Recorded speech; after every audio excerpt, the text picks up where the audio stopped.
हम जो है रसायन विज्ञान यानी कि केमिस्ट्री का सॉल्यूशन देखने वाले हैं। जो स्टूडेंट्स इंग्लिश मीडियम के हैं वो अलग से कमेंट कर सकते हैं, इस वीडियो के माध्यम से हम कमेंट कर सकते हैं कि सर हमें इंग्लिश में चाहिए, उनके इंग्लिश में सॉल्यूशन दे दिए जाएंगे। और बायोलॉजी का सॉल्यूशन हमने पहले ही करवा दिया है, तो बायोलॉजी के स्टूडेंट्स जो चाहते हैं इंग्लिश में सॉल्यूशन वो भी उस बायोलॉजी के वीडियो पे कमेंट कर सकते हैं, इस वीडियो में भी कमेंट कर सकते हैं। ठीक है, तो नया पैटर्न आपका इस तरह का रहेगा जो आप देख रहे हैं, और वेबसाइट पे ये पेपर अवेलेबल है, आप उसको डाउनलोड कर सकते हैं, लिंक मैंने डिस्क्रिप्शन बॉक्स में दे रखी है। ठीक है, बाकी सारे आप निर्देश जो है आसानी से पढ़ सकते हैं, बहुत सिंपल निर्देश है। और हमेशा जब भी आपका पैटर्न चेंज हो तो प्रश्नों के निर्देश हमेशा पढ़ के ही आंसर दें, ताकि आपका समय बचे और आप जो है अधिक प्रश्न सॉल्व ना कर दें, क्योंकि कई कई खंड में केवल एक ही प्रश्न सॉल्व करने को कहा जाता है, लेकिन बच्चे गलती क्या करते हैं कि निर्देश नहीं पढ़ते हैं, और इस निर्देश की वजह से जो है वो सारे प्रश्न करने में लगे रहते हैं और उनके प्रश्न छूट जाते हैं। ये चीज थोड़ी सी जो है गलत है, इसलिए निर्देश जरूर पढ़ें। पहला जो प्रश्न है यहाँ पे पूछा गया है, फलक केंद्रित घनीय कोष्टिका में परमाणुओं की संख्या होती है। आप सभी को पता है कि फलक केंद्रीय घनीय कोष्टिका में परमाणुओं की जो संख्या होती है वो होती है 4। ठीक है ना, तो यहाँ पे थर्ड ऑप्शन आपका करेक्ट हो जाएगा। ये 4 कैसे आया सभी को पता भी होगा, फिर भी मैं यहाँ पे स्ट्रक्चर ड्रॉ करके आपको बता देता हूँ कि इस तरह का जो है स्क्वायर आपका जो है होता है ना, आपको पता ही होगा, आपने देखा भी है इसका डायग्राम। और फिर आप बॉक्स एक और बना लीजिए, फिर इनको जोड़ दीजिए, इस तरह से आपका बॉक्स बन जाएगा ना। तो यहाँ पर इस तरह का स्ट्रक्चर होता है इसका, यहाँ पर इस तरह का स्ट्रक्चर देखने को आपको मिलता है। हर कोने पे जो है आपको परमाणु होते हैं, तो सभी कोनों पे आप परमाणु ड्रॉ कर सकते हैं। मैं यहाँ पे ड्रॉ कर दूँ, तो मैं थोड़ा सा इंक चेंज करके आपको ड्रॉ करूँ तो ज़्यादा आपको समझ में आ जाएगा। तो एक यहाँ होता है, एक ये हो गया 2, फिर ये 3, यहाँ पे 4, फिर यहाँ 5, यहाँ 6 और यहाँ 7 और फिर यहाँ 8। क्लियर हुआ यहाँ तक? अच्छा, और जो इनके फेसेस हैं, जो ये चारों तरफ जो ये डब्बा सा दिखाई दे रहा है ना, इस फेस पे एक, इस फेस पे 2, इस अगले साइड में फेस, यानी फेस कितने हैं? तो इसके फेसेस कितने हैं, सरफेसेस कितने हैं? आप कोई डब्बा माचिस के डब्बे लो और उसको देखो, उसमें डब्बे में फेसेस कितने हैं, तो आपको दिखाई देगा कि इसमें जो है 4 6 फेसेस है ना, 1 2 3 4 5 6, 2 आमने सामने, एक 2 ऊपर नीचे और दाएं बाएं। ठीक है ना, तो 6 फेसेस हो गए। तो सबके बीच में एक और होता है, तो इस तरह से मैं ग्रीन कलर में सबकी जगह एक एक बना दूं, तो इस तरह से आपको देखने को मिलेगा कि यहाँ पर 6 आपको ग्रीन कलर में मिल गए। ठीक है, 1 और सामने वाला फेस, और ये बॉटम वाले में बना दिया मैंने, बॉटम में ये है, ये साइड वाले में है, जैसे कि अगर आप वीडियो देख रहे हैं तो आपके लेफ्ट में है, और ये राइट वाले सरफेस पे, जो ये सरफेस है ना, ये चौकोर सा, इसके सरफेस की बात कर रहे हैं ना। इस तरह से ये ऊपर वाले पे है, ये नीचे वाले पे था, और ये फ्रंट वाले पे, बिल्कुल जो आपको सामने ये दिखाई दे रहा है इसके ऊपर। ठीक है, अब देखिए इसको निकाला कैसे, तो आप सभी को पता है कि कोने के परमाणु कितने हैं टोटल, अभी अभी आप 4 4 8 हो गए, तो 8 तो हो गए कोने के परमाणु। ठीक है, और फिर इसके में मल्टीप्लाई क्या कर देते हैं, परमाणु प्रति एकक कोष्टिका, प्रति एकक की बात कर रहा है, प्रति एकक मतलब कि 1/8। ठीक है, फिर इसके बाद में प्लस कर देंगे हम, कौन से परमाणु लेंगे, जो फलक केंद्रित जो आपके परमाणु है ना फलक पे, वो कितने हैं, 6 हैं, तो यहाँ पर 6 आ गया। इंटू में एकक फलक आपका जो है कोष्टिका की कितनी हो जाएगी, तो यहाँ पर हो जाएगा 1/2। ठीक है, तो यहाँ पे 1/2 आ गई एकक कोष्टिका पे, तो यहाँ पे कितना आ गया, इसको काट लेते हैं, तो ये 8 से 8 कट गया, और यहाँ पर ये 2 से 6 कट गया 3 बार में, तो यहाँ पर 8 से 8 कटा, तो ये आ गया 1 प्लस में 3 इक्वल्स टू 4। तो आपको समझ में आ गया कि इस तरह से हम इसको निकालते हैं। अगले क्वेश्चन की तरफ मूव करते हैं ताकि और जो है सॉल्यूशन को हम कर सकें। तो यहाँ पर जो है अगला क्वेश्चन देखिए, निम्नलिखित में से कौन सा विलयन का अणु संख्या गुण नहीं है। अणु संख्या गुण जो है वो किसका नहीं होता है, तो सरफेस टेंशन का होता है। ठीक है, क्या गुण उसका नहीं होता है, ध्यान रखना है। तो पृष्ठ तनाव का जो है विलयन का अणु संख्या गुण नहीं होता है। तो कौन सा विलयन होगा जिसका पृष्ठ तनाव जो है, वो पृष्ठ तनाव अगर होगा तो उसका अणु संख्या गुण नहीं होगा। ये चीज आपको समझ में आ गई होगी। कभी कभी तो अणु संख्या गुण का जो है ना डेफिनेशन ही पूछ लेता है, अणु संख्या गुण जो होता है वो क्या होता है। ठीक है, तो देखो अणु संख्या गुण जो होता है ना, किसी विलयन का वह गुण होता है जिसमें जो उपस्थित विलय पदार्थ है ना, उसके कणों या अणुओं या आयनों की जो भी संख्या होती है उस पर या उसकी मात्रा पर जो है निर्भर करता है। ठीक है, अणु संख्या गुण जो है वो क्या होता है, किसी विलयन का वह गुण होता है जो उसमें उपस्थित विलय पदार्थ के कणों, अणुओं या आयनों की संख्याओं या मात्राओं पर जो है निर्भर करता है। ऐसे अणु को जो है अणुसंख्य गुण कहते हैं। ठीक है, तो आपका प्रसरण दाब में भी होता है, वाष्प दाब में अवनमन इसमें भी होता है, हिमांक में अवनमन इसमें भी होता है, तीनों में होता है, लेकिन किस में नहीं होता है, पृष्ठ तनाव में ये अणुसंख्य गुण नहीं होता है। ठीक है, तो यहाँ पर जो है सेकंड ऑप्शन आ गया करेक्ट। इसके बाद आ जाइए नेक्स्ट क्वेश्चन पे, जो आपका ग पार्ट। ग पार्ट में पूछा गया है शून्य कोटि अभिक्रिया के दर स्थिरांक का मात्रक जो है आपको बताना है। आप ये तो जानती हो कि जो शून्य कोटि अभिक्रिया होती है, इसमें जो हमारा वेग होता है, ठीक है ना, वेग जो होता है उसको हम कैसे डिनोट करते हैं, तो जो है आपका वेग स्थिरांक। ठीक है ना, और जो है आपका शून्य कोटि अभिक्रिया है ना, तो अभिक्रिया जब शून्य कोटि होगी तो सांद्रता की घात क्या कर देंगे, हम जीरो कर देंगे, राइट। अगर इस सांद्रता की घात जीरो है तो इसका मतलब आप जानते हो, मैथमेटिक्स आपने पढ़ी है, किसी भी संख्या की पावर अगर जीरो हो तो उसकी वैल्यू जो है क्या आती है, 1 आती है ना। यानी कि 1 की पावर जीरो हो तो भी 1 होगा, और 9 की पावर जीरो हो तो भी 1 होगा, और 100 की पावर जीरो होती तो भी 1 होता, या 1 अरब की पावर जीरो होती तो भी उसकी संख्या का मान एक ही होता। क्लियर हो गया, तो सभी संख्याओं की जिसकी पावर जीरो होती है उसका मान एक होता है। तो यहाँ पर सीधा सीधा हमारा जो है देखने को क्या मिल रहा है आपको, अगर सांद्रता का जो आपकी घात है यानी पावर है 0 है, तो आप जानते हैं उसके मान क्या हो जाएगा 1। आप जानते हैं अच्छी तरह से, आपने मैथमेटिक्स पढ़ रखी है, 10th तक 11 तक पढ़ते आए हैं, जिसमें आपका किसी भी संख्या की अगर पावर 0 है तो उसका मान 1 होता है। यानी कि अगर 1 की पावर 0 है तो उसका मान भी 1 होगा, वैल्यू 1 आएगी। या 2 की पावर 0 करोगे तो भी वैल्यू 1 आएगी। अगर 3 की पावर 0 करोगे तो भी वैल्यू 1 आएगी। इसी तरह डैश डैश अनंत तक जो है, मतलब आप अनंत की छोड़ दीजिए, अगर किसी भी संख्या की लास्ट डिजिट तक 9 9 9 9 9 9 9 9 9 9 9 9 की पावर 0 करोगे तो भी, मैं कह रहा हूँ 9 9 9 9 बहुत सारे 9 लिखे हैं, उसकी पावर भी 0 करोगे तो भी 1 आएगी। यानी किसी भी संख्या की पावर 0 जब हो तो उसकी वैल्यू 1 आती है। तो यहाँ पे सीधा सीधा हम देख रहे हैं कि जो है आपका यहाँ पर इसकी पावर अगर 0 है तो ये सीधा सीधा 1 हो जाएगा। यहाँ पे के तो साथ में इनटू में है ही, यानी कि मैं वेग की बता सकता हूँ कि वेग जो है वो के बराबर आ गया। और के जो है इसका यूनिट हमें बताना है। वेग किसके बराबर है? के बराबर। और वेग का जो हम के लेते हैं, वेग स्थिरांक का मात्रक हम लिख सकते हैं। अगर हमें पता होगा कि जो आपका मात्रक जो होता है, इसमें हमारा जो होता है वो सांद्रता सांद्रता बटे समय होता है। ठीक है। और सांद्रता को हम किससे डिनोट करते हैं? तो सांद्रता को हम जो है डिनोट करते हैं मोल लीटर से, पर लीटर से। ठीक है ना। तो मोल पर लीटर और समय, ये है समय। और समय को किससे डिनोट करते हैं? तो हम उसको करते हैं सेकंड पर सेकंड से, यहाँ पे सेकंड से। ठीक है, सॉरी, सेकंड से। तो सांद्रता हो गया आपका मोल प्रति लीटर होता है, आप अच्छी तरह से जानते हैं केमिस्ट्री अगर आप पढ़ रहे हैं। और समय जो है आपका सेकंड में हम लेते हैं। तो अगर मैं इस समय को ऊपर ले जाऊंगा तो मेरे पास जो इसका मात्रक आने वाला है वो क्या आने वाला है? तो सांद्रता का मैं पहले लिख लूंगा, वो आ गया मोल। ठीक है। फिर मोल के बाद में क्या है? प्रति लीटर। ठीक है, सांद्रता आ गया। और समय को जब ऊपर ले जाऊंगा तो एस जो है माइनस का हो जाएगा, यानी कि प्रति सेकंड हो जाएगा।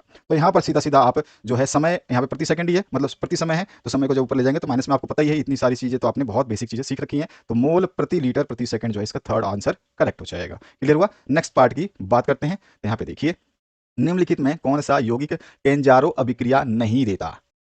आंसर तो आपके सामने ही है, एसिटेल्डिहाइड जो है इसका आंसर हो जाएगा। क्योंकि एसिटेल्डिहाइड में आपके अल्फा हाइड्रोजन नहीं होते हैं, और जब अल्फा हाइड्रोजन वाले यौगिक जो है कैंजारियो, सॉरी, अल्फा हाइड्रोजन होता है, ठीक है, तो यहाँ पर जो है ये अभिक्रिया नहीं देते हैं। ठीक है ना। अल्फा हाइड्रोजन ना होने के कारण जो है कोई भी अभिक्रिया जो है वो आपका कैंजारो अभिक्रिया नहीं होगी। तो एसिटेल्डिहाइड में जो है आपके अल्फा हाइड्रोजन नहीं होते, जिसके कारण जो है अल्फा हाइड्रोजन ना होने के कारण जो भी यौगिक होंगे वो कैंजारो अभिक्रिया नहीं देंगे। तो यहाँ पर जो है आपका एसिटेल्डिहाइड जो इसका आंसर है, क्योंकि इसमें जो है आपके अल्फा हाइड्रोजन्स नहीं है। ठीक है, ये चीज़ आपको ध्यान रखनी है। अब आते हैं नेक्स्ट पार्ट में, जो है इसमें अल्फा में एसिटाल्डिहाइड में अल्फा हाइड्रोजन नहीं होते हैं। ध्यान रखना, यहाँ पे मैंने क्रॉस किया, इसका मतलब ये जो है नहीं होते हैं। अगर ये नहीं होंगे तो कैंजारो अभिक्रिया जो है किसी भी अगर किसी में भी प्रेजेंस नहीं है, जहां पर भी आपका ये इसकी प्रेजेंस नहीं है, तो वहां पे कैंजारो अभिक्रिया देखने को नहीं मिलेगी। नेक्स्ट पार्ट की बात करें तो एथिल एमीन पर HNO3 की क्रिया से बनता है।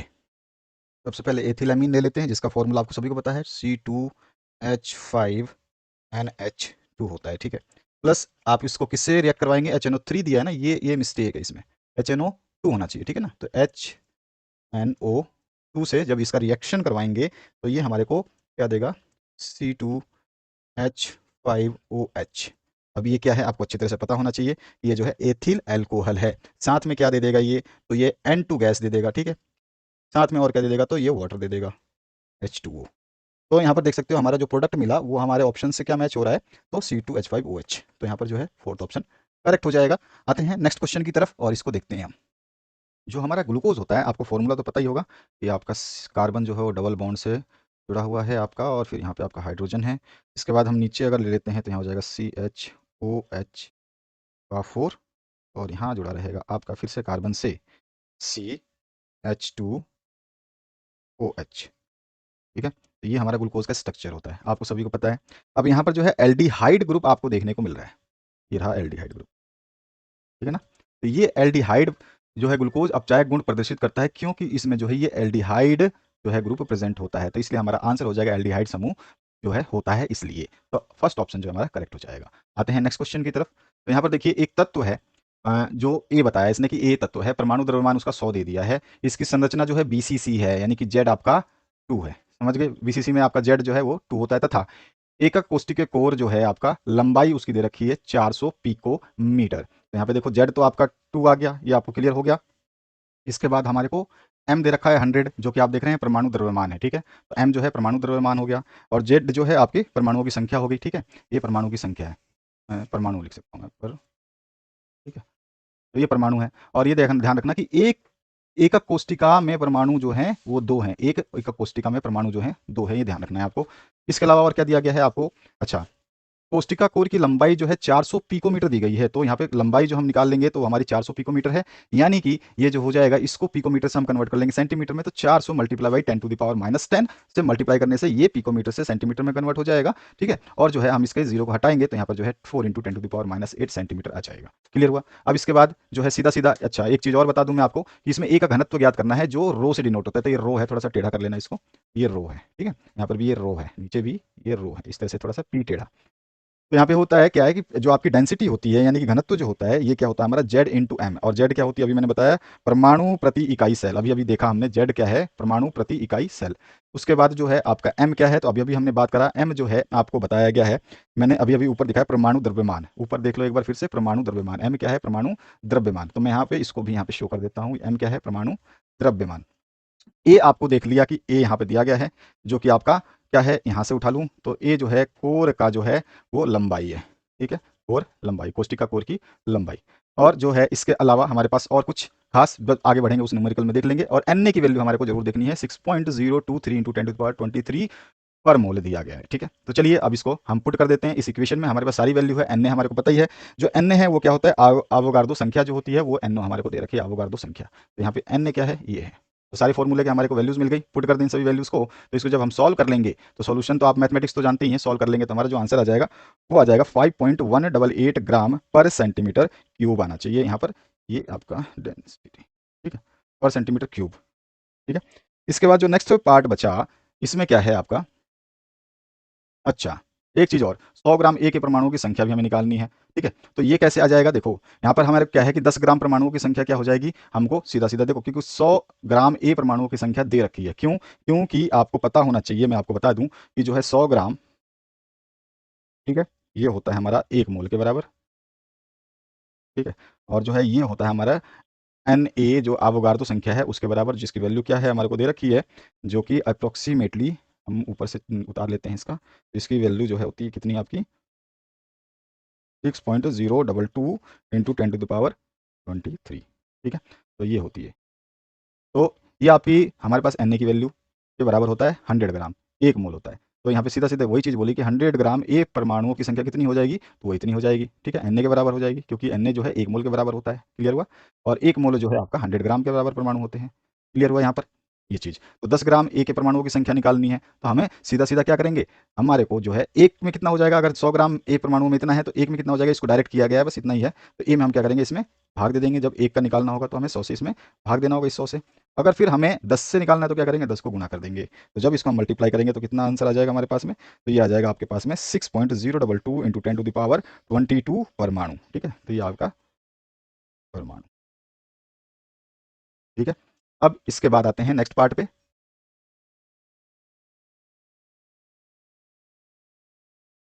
अच्छा, इकाई सेलों की संख्या भी हमें बतानी है। तो अभी-अभी मैंने आपको बताया था कि Z जो है वो किसके बराबर है, 2 के बराबर, और ये 2 जो है परमाणु, ये कितने इकाई सेल का है, तो 1 इकाई सेल का है। यानी 1 इकाई सेल पर 2 Z मतलब 2 हमारे परमाणु हैं। तो हमारे को जो है संख्या पूरी हमारे को मिल चुकी है 2.023 × 10⁻23। ठीक है ना? तो ये हमारा अवोगार्दो जो है संख्या, क्योंकि वो 1 मोल के बराबर है, तो इसको हम डिवाइड कर देंगे इससे। तो हमारे पास इसको जब डिवाइड करेंगे तो कितना आ जाएगा, तो ये आ जाएगा अप्रॉक्सिमेटली 3.011 × 10⁻22 23। ठीक है, तो ये हमारे पास इसका, सॉरी यहाँ पे ये परमाणुओं की संख्या यहाँ से लेना, यहाँ 22 होना चाहिए, यहाँ पे 22 होगा, यहाँ पे करेक्शन करना है, आपको ध्यान रखना है। ठीक है, तो ये आपको करेक्शन कर लेना है, परमाणुओं की संख्या यहाँ पे जो हमारे पास 22 है तो 22 हो जाएगा। ठीक है, क्योंकि इससे हमने हटा दिया, 23 है, एक जुड़ेगा 24 हो जाएगा, ये ऊपर जाएगा वापस से काट देगा 22 हो जाएगा। ठीक है, सही है। अब इसमें है मोल प्रभाज किसे कहते हैं, विलय के मोल प्रभाज एवं वाष्प दाब के में अवनमन के संबंध का व्यंजक है। इसमें आपको डेरिवेशन करनी है छोटी सी, पहले तो मोल प्रभाज किसे कहते हैं उसकी डेफिनेशन हम लिख देंगे कि विलय में विलय और विलायक में से किसी एक घटक के मोलों की संख्या तथा विलयन के कुल मोलों की संख्या के अनुपात को जो है मोल प्रभाज यानी कि मोल फ्रैक्शन कहा जाता है, और इसे मोल अंश के नाम से भी जाना जाता है। तो घबराना नहीं है, कभी फ्रैक्शन लिख दे अंश लिख दे तो सेम चीज मान लेना। ठीक है। राउट के नियम से हम जानते हैं P naught equals to P S upon में पी नॉट हो जाएगा, और इस फॉर्मूले से हम आगे न्यूमेरिकल भी करेंगे, तो इक्वल्स टू क्या हो जाएगा, ये एन बाई एन प्लस में एन। इस तरह से डेरिवेशन है, आपको अच्छी तरह से क्लास में करवाया होगा, तो डेरिवेशन के लिए तो इशू नहीं है, जहाँ न्यूमेरिकल्स होंगे उसको मैं सॉल्व करता हुआ बताता जाऊंगा। तो डेरिवेशन आप एक बार खुद करें, ट्राई करें, और डेरिवेशन को है सीखने की जरूरत नहीं होती है। डेरिवेशन में स्टेप्स आपको ध्यान रखना कि कौन से स्टेप्स, जैसे हम न्यूमेरिकल में करते हैं कि इसके बाद ये किया, इसके बाद ये किया, तो इसमें भी स्टेप्स होते हैं, बस उसके बाद वही करते हैं। ठीक है। तो विलय का अणुभार जो है हमारे पास जो फॉर्मूला आएगा वो इस तरह से आ गया। इसके ग पार्ट में जो हमारे को क्वेश्चन पेपर में पूछा गया है, इसमें है आपसे क्या पूछा गया, देखो, 1 मोल H2SO4 विलयन की तुल्यांकी चालकता की गणना करनी है। ठीक है।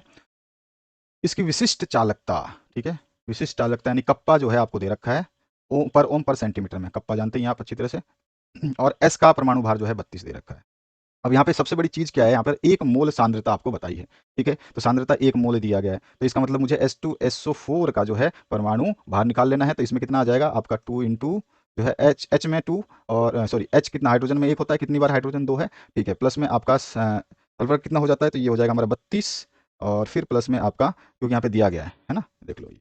और इसके बाद में ऑक्सीजन, ऑक्सीजन का कितना हो जाएगा, तो आपका 4 ऑक्सीजन है, 16 होते हैं ऑक्सीजन में, तो 16 इंटू 4। ठीक है। इसको हम कर लेते हैं 2 प्लस में 32 प्लस में ये हो गया आपका 64 इंटू 4, कितना हो गया आपका 16 चौक 64, 64। ठीक है। और इसको हम जोड़ लेते हैं तो 6 4 98। ठीक है। तो ये 98 आ गया है ना।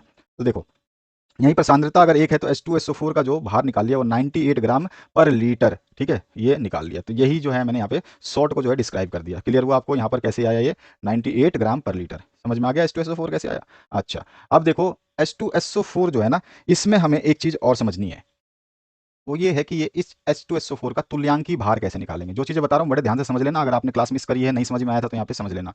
तो तुल्यांकी भार जो होता है ना, इसको हम क्या बोलते हैं, ये हमारा जो होता है अणुभार, ठीक है, बटे जो है आपका क्या होता है आपका संयोजकता।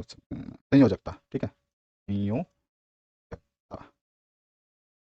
ठीक है। तो अणुभार देखिए, आपका इसका अणुभार आपने निकाल लिया 98 है H2SO4 का। ठीक है। तो यहाँ पर हमने रख लिया 98, और जो संयोजकता H2SO4 की होती है आप जानते ही हो 2, हमारे पास आ गया 49। तो ये क्या आ गया, H2SO4 का तुल्यांकी भार 49। क्लियर हुआ अभी आपको। यहाँ पर ये जो नेक्स्ट स्टेप है आप डायरेक्ट भी कर सकते हैं, क्योंकि आपको पता है कि भाई संयोजकता 2 होती है, अणुभार मेरे पास है ही, तो इसका आधा जो है तुल्यांकी भार होगा। ठीक है। तो ये डिटेल देने की आवश्यकता नहीं होती है, एग्जामिनर जो है आपको बिल्कुल नहीं काटेगा, कोई टेंशन नहीं है, आप जो है डायरेक्ट भी जा सकते हैं।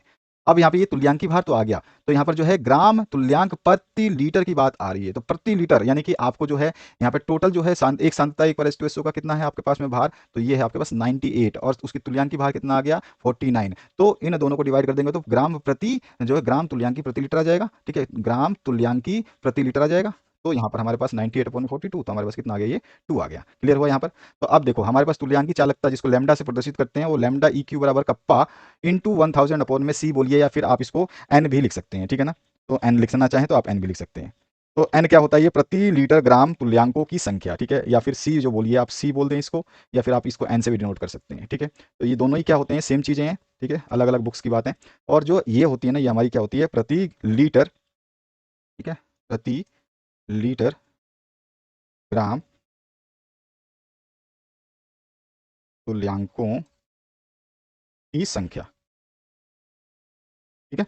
तो ये होता है आपकी जो है इसकी वैल्यू, और हम पहले ये निकाल लेंगे क्योंकि हमारे पास में लैम्डा EQ की वैल्यू से। तो चलिए अब आगे बढ़ते हैं और इस न्यूमेरिकल को समझ लेते हैं। ठीक है, तो ये चीज़ तो यहाँ तक आपको क्लियर हो गया है, तो आपको दिक्कत होनी नहीं है। तो कप्पा की वैल्यू आपके पास है ही, अभी अभी क्वेश्चन में हमने देख लिया था, कप्पा ये दे रखा, मैंने मेंशन करा दिया था आपको। तो 26 ले लिया, -2 है इंटू में 1000 अपॉन में लैम्डा, और लैम्डा अभी अभी हमने देखा कितना आया था, ग्राम तुल्यांकी प्रति लीटर जो है 2 आ चुका है। तो हमारे पास जो है N जो है प्रति लीटर ग्राम तुल्यांकों की संख्या, वो क्या है हमारे पास C। ठीक है, तो इस C की वैल्यू रखी, समझ में आ रहा है आपको।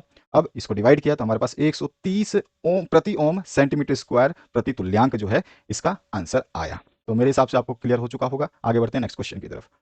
स्कंदन की हार्डी सुलजे नियम क्या है, ये आपको बताना है। तो देखो बहुत इजी है, आप इसको पढ़ सकते हैं, जो डेफिनेशन से आराम से आपको याद करनी पड़ेंगी, क्योंकि केमिस्ट्री है, ये कोई कहानी नहीं है जो जहाँ पे केमिकल्स यूज होंगे, जो विलियन होगा उस तरह का ही बोलना पड़ेगा आपको। ठीक है, चलिए आगे बढ़ते हैं नेक्स्ट क्वेश्चन पे। तो यहाँ पर जो है आपका सरल घनीय एकक कोष्टिका में संकुलन क्षमता की गणना आपको करनी है, भी डेरिवेशन टाइप है आपका। तो यहाँ पर जो है डेरिवेशन आप बुक से भी रेफर कर सकते हैं, और यहाँ पर जो मैं आपको शो कर रहा हूँ इससे भी रेफर कर सकते हैं। यहाँ पे ये डायग्राम बन जाएगा। ठीक है, एकक कोष्टिका की। ठीक है, इसकी डिटेल क्लास जो मैं लूंगा तो उसमें आप पढ़ सकते हैं, और इसलिए जो है ये आपका जो भी उसके आगे का डेरिवेशन जो है वो दे दिया। ठीक है, इसको मैं डिस्क्राइब नहीं कर रहा हूँ, आपको जहाँ जहाँ जरूरत होगी, जिसमें ज़्यादा आपको प्रॉब्लम्स होती हैं, वहाँ पे हम उसको सॉल्व करेंगे। अक्रिय गैसों की 2 विशेषता उपयोग लिखने हैं। अक्रिय गैसों के गुण देख लो, और उपयोग देख लो भैया, ठीक है। ये गुण और उपयोग सारे के सारे हैं ये। अब आते हैं नेक्स्ट पार्ट पे। नेक्स्ट पार्ट जो है इसमें क्या पूछा गया आपसे, निम्नलिखित उप संयोजक तत्वों यानी यौगिकों के आयुपेक नेम जो है आपको लिखना है। अब देखो आयुपेक नेम लिखने के लिए थोड़ा सा इसको डिस्क्राइब करना पड़ेगा, जिसमें बहुत ज्यादा टाइम लग जाएगा, ठीक है। एक एक नंबर का क्वेश्चन है, इसकी प्रैक्टिस कर लेना तभी लिख पाओगे, अन्यथा यह हमेशा ही गलत होता है। तो यहाँ पे जो है दोनों को मैंने नाम लिख दिए हैं, तो इन नामों को आप याद कर लें, समझ लें कि कैसे लिखा जाता है, इसको ब्रेक करना पड़ेगा, ठीक है। इसके लिए मैंने अलग से वीडियो बना रखी है, उसको आप चेक कर सकते हैं। नेक्स्ट जो पार्ट है, डीएनए आरएनए के महत्वपूर्ण संरचनात्मक क्रियात्मक अंतर। तो इसमें संरचनात्मक पहले अंतर लिख देते हैं, ठीक है, डीएनए और आरएनए में, ठीक है, क्योंकि आपको संरचनात्मक और क्रियात्मक दोनों लिखने हैं। और यहाँ पे जो है क्रियात्मक अंतर और कितने हैं, तो आपका जो है 2 नंबर का क्वेश्चन, तो आपको कम से कम इसके 2, ठीक है, कोई भी 2 आपकी मर्जी है, और इसके 2 जो है लिख देने हैं। 4 लिखने पड़ेंगे क्योंकि ये दोनों में अंतर पूछ रहा है। अगर आप एक एक भी लिखते हैं तो भी आपको जो है एग्जामिनर नंबर देगा पूरे के पूरे, लेकिन कई कई एग्जामिनर थोड़ा सा कंजूसी कर जाते हैं, तो आपको समझदारी थोड़ी सी बरतनी होगी। नेक्स्ट पार्ट जो है इसमें आपका जो है 0.05 मोल प्रति लीटर NaOH विलियन के स्तंभ का विद्युत प्रतिरोध जो है आपको दे रखा है।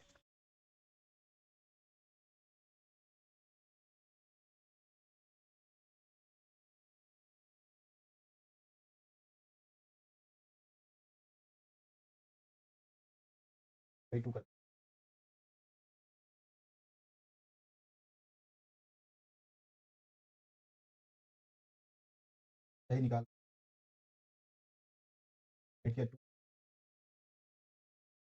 तो हमें पता है एरिया का फॉर्मूला क्या होता है, तो एरिया निकाल लेंगे। एरिया होता है पाई आर स्क्वायर, पाई की वैल्यू रख ली 3.14, और आपका आर हमने निकाला ही था, ठीक है, 0.5 इसको रख लिया हमने। और ये आपका सेंटीमीटर स्क्वायर में आ गया। लेंथ हमारे को दे रखी है 50 सेंटीमीटर, तो 50 सेंटीमीटर लेंथ ले ली हमने, ठीक है, यहाँ पर। और जो एरिया है इसको अगर हम मल्टीप्लाई करते हैं, तो ये मल्टीप्लाई करके जो ए का मान निकल रहा है वो निकल रहा है हमारे पास में 0.785 इंटू 10⁻⁴ सेंटीमीटर स्क्वायर, ठीक है। अब यहाँ से सीधा सीधा प्रतिरोध निकालने की बात, अब प्रतिरोध की बात करें तो प्रतिरोध जो होता है वो आर रेजिस्टेंस बराबर होता है रो एल बाई ए, ठीक है। आपको सभी को पता है, 10वीं का फॉर्मूला है। अब यहाँ पर जो है आपको यहाँ से रो निकल जाएगा, रो को इधर लाओगे तो ये आर जो है उधर चला जाएगा, और ए उससे मल्टीप्लाई होकर एल डिवाइड में आ जाएगा, ठीक है। तो यहाँ पर देखो हमने उसको रो को निकालना है, जिसको प्रतिरोधकता है आपकी, तो वो निकल जाएगी। तो यहाँ पर जो है एल की वैल्यू रख ली, आर की वैल्यू हमने यहाँ पे क्या है, आर की वैल्यू हमारे पास कितनी है, गिवन है क्वेश्चन में, ठीक है। तो आप देख सकते हैं यहाँ पे गिवन है, तो उसको हमने ले लिया 5.55 इंटू 10⁻³ ओम इंटू 0 पॉइंट जो हमारे पास वैल्यू थी, इस वैल्यू को ले लिया, ठीक है, यहाँ पर। अब इसके बाद में डिवाइड करना है एल से, तो एल हमारे पास है यहाँ पर 50 से डिवाइड किया। प्रतिरोधकता जो है रो, ये आ गई आपकी 87.135 ओम सेंटीमीटर, ठीक है। अब इसके बाद दूसरी चीज हमसे क्या पूछिए, देखिए, विशिष्ट चालकता पूछी है और मोलर चालकता पूछी है। तो विशिष्ट चालकता और मोलर चालकता दोनों देख लेते हैं। देखिए ये होता है कप्पा बराबर 1/ρ, यानी कि 1/ρ की अभी अभी हमने वैल्यू निकाली है ऊपर, उसको रखेंगे यहाँ पर, रखते ही हम डिवाइड करेंगे तो ये ओम है जो नीचे आएगा, नीचे की वजह से जब ऊपर जाएगा तो क्या हो जाएगा आपका, ये इनवर्स में चला जाएगा ना। ओम जो है डिवाइड करने के बाद में इनवर्स में चला जाएगा, तो हमारे पास आंसर क्या आ जाएगा, ये आ गया हमारे पास में 0.01148 समथिंग समथिंग करके ओम इनवर्स और सेंटीमीटर इनवर्स। इसके बाद जो है आपका मोलर चालकता बचा, जिसको लैम्डा एम से हम डिनोट करते हैं, कप्पा इंटू 1000 अपॉन में सी, या फिर आप जो भी है जो यूज करते हैं आपकी मर्जी है। तो यहाँ पर ये सेंटीमीटर क्यूब पर लीटर में आ जाएगा। सी जो है हमारे पास है, ठीक है, तो वो हमने यहाँ पे वैल्यू पुट कर देनी है, ठीक है। ऊपर देखोगे आप सी, ठीक है, यहाँ पर है। तो यहाँ पर चलिए अब आगे, तो यहाँ पर इसको पुट करते हैं, कप्पा की वैल्यू हमारे पास निकाल रखी थी हमने, उसको हमने पुट किया यहाँ पर, ठीक है। और इसके बाद में जो है ये जो आपका फॉर्मूला है उसको पुट किया, नीचे हमारे पास सी की वैल्यू है, इसको पुट किया, तो हमारे पास जो है वैल्यू आ गई 229.6 ohm inverse centimetre square mole inverse. ये ध्यान रखना, ये यूनिट बहुत इंपॉर्टेंट होती है, अदरवाइज नंबर यहाँ से कट जाते हैं, ठीक है। अब अगला जो क्वेश्चन है आप देख सकते हैं यहाँ पर, निम्नलिखित टिप्पणी, निम्नलिखित जो है टिप्पणी लिखिए, निम्नलिखित पर होना चाहिए। यहाँ पैप्टीकरण है और अपोहन है। तो सबसे पहले पैप्टीकरण की बात करें तो आप देख सकते हैं पैप्टीकरण ये है, पढ़ सकते हैं, ये थ्योरी है, थ्योरी तो ज़्यादा समझने में आपको दिक्कत नहीं होगी। और यहाँ पे दूसरा पार्ट है इसका, इसके बाद अपोहन क्या होता है वो मैंने यहाँ बता दिया है आप लोगों को, इसको आप पढ़ लीजिए। थ्योरी है, थ्योरी में एज इट इज़ आपको याद करनी पड़ेगी। और प्रथम द्वितीयक और तृतीयक एमिनो की पहचान की विधि का रासायनिक समीकरण सहित जो हमें सॉल्व करना है। तो देखो यहाँ पर जो है सबसे पहले हम बताते हैं बेंजीन सल्फोनिक क्लोराइड जो है, ये प्राथमिक एमीन की अभिक्रिया से एन एथिल बेंजीन जो है सल्फोनेमाइड प्राप्त होता है। तो इस तरह से जो है हम सारे के सारी चीज़ों को यहाँ पे समझाते हुए रासायनिक समीकरण भी दे देंगे, ठीक है। तो ये सारे के सारे आपको अमीनों को रासायनिक समीकरण दे देने हैं। इसके बाद जो है यहाँ पे क्या बात कर रहा है कि ग्लूकोज का संरचना सूत्र लिख देना है, और इससे जो है ग्लूकोसैरिक अम्ल और ग्लूसोऑक्सिम कैसे प्राप्त करेंगे उसका समीकरण देना है। सबसे पहले तो ग्लूकोज की संरचना मैंने आपको स्टार्टिंग में बता दी थी, इस तरह की ग्लूकोज की संरचना होती है, ठीक है। अब यहाँ पे जो है इसका ऑक्सीकरण करें ग्लूकोज का, तो आपका जो है यहाँ पर मिल जाएगा सैकरिक अम्ल, अगर ऑक्सीकरण करते हैं। और NH2OH के प्रेजेंस में इसको करते हैं तो हमारे को मिल जाएगा आपका दूसरा ग्लूऑक्सिन, ठीक है। तो यहाँ पर ये आपका आंसर कंप्लीट। अब आते हैं हम नेक्स्ट क्वेश्चन पे। कोई पदार्थ X है जिसका 4 ग्राम जो है 100 ग्राम विलायक में डालने पर एस जो है एक बनेगा, उसका क्वथनांक जो है 0.6 केल्विन बढ़ जाता है। तो यहाँ पे क्वेश्चन का पूछा गया है कि एस के हिमांक में कमी हमें बतानी है, एस के सापेक्ष वाष्प दाब में कमी बतानी है। अलावा उसके तीसरा नंबर पूछा गया है आपसे 300 केल्विन पर घोल यानी विलयन का जो है परासरण दाब भी निकालना है, और एक्स का अणुक द्रव्यमान यानी कि उसको अणुभार कहते हैं वो भी निकालना है। और यहाँ पे आपको डिटेल दे रखी है, केबी की वैल्यू 5.0, केएस की वैल्यू 32.0 और एस का आणविक द्रव्यमान जो है 150 और विलयन का घनत्व जो है आपको दे रखा है 1.6 × 10⁻³ किलोग्राम पर मीटर क्यूब। ठीक है, तो ये सारी चीजें दी गई हैं, बहुत आसानी से समझ सकते हैं, ये सारी चीजों को नोट कर लेना, क्योंकि जब हम नीचे जाएंगे तो आपको ये चीजें बार बार में हम नहीं देख पाएंगे। सबसे पहला जो क्वेश्चन में इसको पूछा गया उसी को कर लेते हैं, इसके ख पार्ट को नीचे कर लेंगे, जिसमें आपका प्रथम कोटि की अभिक्रिया के वेग स्थिरांक के लिए जो व्यंजक निकालना है आपको, और स्कूल में बहुत अच्छे तरीके से आपको ये करवाया होगा डेरिवेशन। तो इस ख पार्ट के जो आंसर को हम नीचे देख लेंगे। पहले हम क पार्ट के आंसर को कर लेते हैं, जिसमें आपके ये 4 पोर्शंस पूछे गए हैं मेनली। तो इसमें 4 पोर्शंस जो हैं इसको ध्यान रखना है हमें और इसको सॉल्व करना है। तो हमें क्या-क्या दिया गया है, ये है कि पदार्थ x का भार दिया गया है, जिसको स्मॉल w से हमने यहाँ पे रिप्रेजेंट किया है, 4 ग्राम है, ध्यान रखना है, जो चीजें यहाँ पे बताई जा रही है नोट करते रहें। उसके अलावा s का क्वथनांक जो है उसमें उन्नयन दिया गया है डेल्टा टीबी, जो कि 0.6 केल्विन है। सारे न्यूमेरिकल में जो वैल्यू है पहले हम उसको लिख लेंगे, ताकि हमको इनको आसानी से फॉर्मूले में डालने में कोई भी दिक्कत ना हो। विलायक का भार जो है कैपिटल W, जो कि 100 ग्राम है, आपको न्यूमेरिकल में सब कुछ पता है, यहाँ पे 100 ग्राम है, ठीक है, और आपको 4 ग्राम जो है x का है, s के क्वथनांक में जो है 0.6 बढ़ जाएगा, उन्नयन बता रखा है जो है आपका 0.6 डिग्री केल्विन है। क्वथनांक में उन्नयन का स्थिरांक जो हमें दे रखा है क्वेश्चन में kb, जिसको रिप्रेजेंट करते हैं हम kb से, तो उसका वैल्यू हमें 5 दे रखा है। x का आणविक द्रव्यमान जिसको हम कैपिटल M से डिनोट कर रहे हैं, 150 दे रखा है, और इसके बाद में हिमांक में कमी यानी कि अवनमन जो स्थिरांक वो दे रखा है kF32। मोललता सबसे पहले हम बात करें तो मोललता होता है small m equals to w, और वो भी कौन सा स्मॉल w इंटू 1000 अपॉन में m इंटू w, और इन सभी m और w और स्मॉल w सभी को मैंने यहाँ पे बता रखा है कि कैपिटल M क्या है, स्मॉल m क्या है, स्मॉल w क्या है, tb क्या है, सभी को सामने सामने मैंने लिख दिया है। तो बस इनकी वैल्यूज जो है इस फॉर्मूले में डालेंगे, मोललता निकाल लेंगे। तो w हमारे को 4 दे रखा है, 1000 मल्टीप्लाई में है m और w नीचे लिख दिया, सब काट कूट के आप निकालोगे तो यहाँ पे 400/15 मोलल जो है इसकी मोललता आ जाती है। इसमें जो है हिमांक में कमी अवनमन निकालना है, जो कि डेल्टा TF है, वो होता है KF इंटू M। ठीक है, ये पहला समीकरण है। और क्वथनांक में उन्नयन जो होता है जिसमें डेल्टा टी भी होता है वो के बी एम होता है। और जो आपका पहला और दूसरा समीकरण है, अगर इसमें से हम एक समीकरण में से दूसरे समीकरण को भाग दे देते हैं तो हमारा कुछ इस तरह से T F by T V बन जाएगा। इसी तरह से K F by K B M upon M, M M M से कैंसिल हो जाएगा, तो के एफ अपॉन के बी बचेगा। इसके बाद जो है यहाँ पर टी एफ की हमारे पास वैल्यू नहीं है, बाकी सभी की वैल्यू है, तो सभी की वैल्यू डाल दी, जो कि मैंने अभी अभी आपको बताया, नोट कर लेना। तो ये वैल्यू डाली और यहाँ से टीएफ की वैल्यू हमारे पास निकल के आ गई, जो कि एस के हिमांक में कमी निकालना था पहला पोर्शन, वो आ गया 3.84 केल्विन। ठीक है, दूसरे पोर्शन की बात करें तो इसमें एस के सापेक्ष वाष्प दाब में कमी, जिसको हम डिनोट करते हैं पी नोट या P zero minus P upon में P naught equals to small N by N. और ये स्मॉल एन और कैपिटल एन क्या होता है, पी नोट क्या होता है, पी क्या होता है, ये हम यहाँ पे देख सकते हैं। पी नोट जो होता है शुद्ध विलायक का वाष्प दाब है, जो कि हमारा पी नोट रिप्रेजेंट करता है, और जो पी रिप्रेजेंट करता है वो होता है विलायक का वाष्प दाब। ठीक है, तो ये चीज मैंने यहाँ पे लिखी हुई है ताकि आपको समझ में आए कि इस फॉर्मूले में इनका मतलब क्या है। एन और एन, ये कैपिटल एन और स्मॉल एन दोनों को देख लेंगे, जिसमें कैपिटल एन जो डिनोट करता है विलायक के मोलों की संख्या, कैपिटल एन से डिनोट होता है, जिसको हम डब्ल्यू अपॉन में एम डैश से डिस्क्राइब करते हैं। पाणु का जो अणुभार है वो हम निकाल ही सकते हैं, पानी जो है वो H2O होता है, तो इसका अणुभार निकाल लीजिए। हाइड्रोजन जो है आपका इसका 1 होता है, इनटू में कितना हाइड्रोजन है 2 है, और ऑक्सीजन 16 होता है, तो टोटल मिला के 18 हो गया। अब इसको फॉर्मूले में डाल देंगे, डब्ल्यू अपॉन में एम डैश, हमने 18 निकाल लिया, एम डैश डब्ल्यू हमारे पास गिवन है 100, इसको हमने यहाँ पे डिवाइड किया। और दूसरा जो है आपका स्मॉल एन, जिसको क्योंकि हमें फॉर्मूले में रखना है तो हमारे को एन की वैल्यू और स्मॉल एन और कैपिटल एन की वैल्यू चाहिए, पी नोट की वैल्यू चाहिए, पी की वैल्यू चाहिए, सारी वैल्यूज हम निकालते जाएंगे।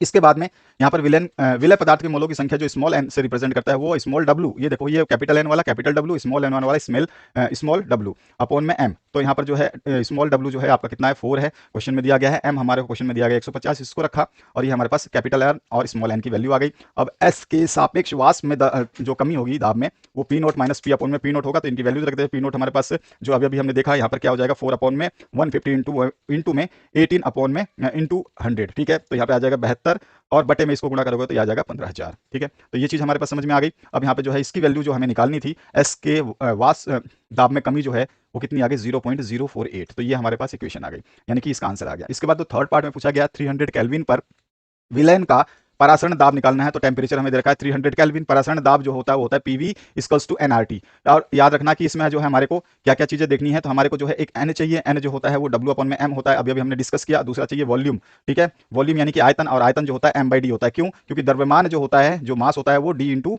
वी होता है, डी जो है आपका घनत्व है। ठीक है, ये क्या है, घनत्व यानी कि डेंसिटी, डेंसिटी इंटू वॉल्यूम जो है आपका मास होता है, द्रव्यमान होता है। और द्रव्यमान में से हम अगर वी की वैल्यू निकालना चाहते हैं तो इस डी को इधर ले जाएंगे तो एम अपॉन में डी हो जाएगा, तो ये फॉर्मूला आ गया। तो यहाँ पर डी जो है वो निकाल निकाल सकते हैं। हमारे पास जो घनत्व दे रखा है 1.6 इंटू 10³ kg पर मीटर क्यूब दे रखा है, ठीक है ना, ये दे रखा है हमारे क्वेश्चन में। तो यहाँ पर जो है इसको हम ग्राम पर लीटर में कन्वर्ट कर लेते हैं, तो ये 1.6 इंटू 10³ ग्राम पर लीटर आ जाएगा। विलयन का द्रव्यमान जो है कितना हो जाएगा, तो एक विलयन 100 है, दूसरा विलयन 4 है, तो दोनों का द्रव्यमान मिला के 104 हो गया, ठीक है ना। टोटल विलयन का द्रव्यमान जो हमने निकाल लिया। अब हमारे को जो है सब केवल v की वैल्यू निकालने के लिए पुट कर देना है। तो m हमारे पास आ चुका है 104, डी अभी हमारे पास ऊपर थी, डी की वैल्यू हमने पुट करी, ये लीटर में आ गया।